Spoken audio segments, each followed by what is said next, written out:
Жасаған жақсылығыңа алғыс дәметпе. Бір ауылда Данакөй ақсақал өмір сүріпті.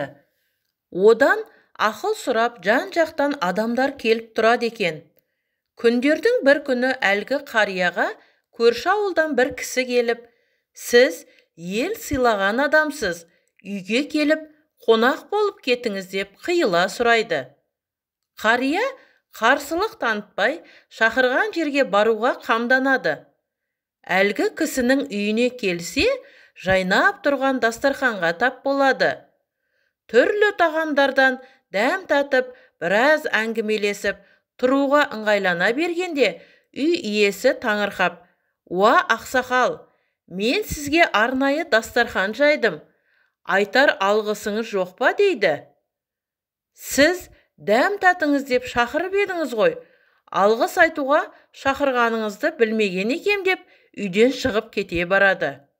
Мұндай жауапты күтпеген үй иесі аузына сөз түспей отырып қалады.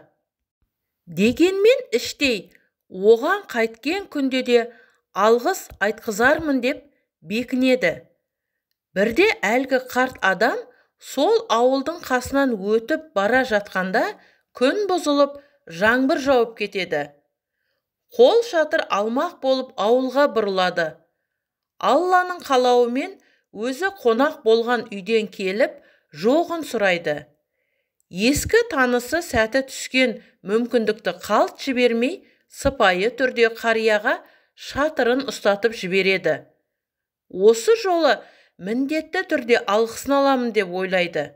Бірақ ол қол шатырды өзі әкелмей, шәкіртінен беріп жібереді. Шәкірті де ләм-мим демей кетіп қалады. Араға бірнеше күн салып, ақсақалмен бір үйде дастархандас болып қалады. Орайы енді келді ғой деп әңгімені бастайды. Өткен күні жаңбырдың астында қалып, сырқаттанып қалмадыңыз ба? Жоқ, бәрі жақсы. Қол шатырыңызды беріп жіберген едім. Алған боларсыз. Иә, алдым. Ұмытпай бергеніңізге рахмет деп қарияның орнына өзі алғыс айтып отырғанын байқап ашуланады. Одан әрі шыдамай, әлгі кісі орнынан атып тұрып: «Уа ақсақал, сізді де ақыл-ой дана дейді-ау. Көргенсіз екенсіз. Жасаған осыншама жақсылығыма кем дегенде бір рахметіңізді айтсаңыз неңіз кетеді?» дегенде, данышпан байыппен былай жауап қайтарған екен: «Мен сізге деген алғысым мен ризашылығымды ұдайы ішімнен айтып, оны ұмытқан емеспін. Егер де адам жасаған жақсылығы үшін алғыс дәмететін болса, оның жасағаны шынайы емес. Сіз жақсылықтың ақысына елдің ризашылығын, не болмаса алғысын алам деп дәметпеуіңіз керек. Біреудің қуанышы сіз үшін жеткілікті болуы тиіс. Егер де ақысын күтетін болсаңыз, тек қана өз-өзіңізді алдаған боласыз. Жасаған жақсылығыңыздың сауабы күйіп кетеді. Адам баласы табиғатынан мақтан сүйгіш әрі менмендеу.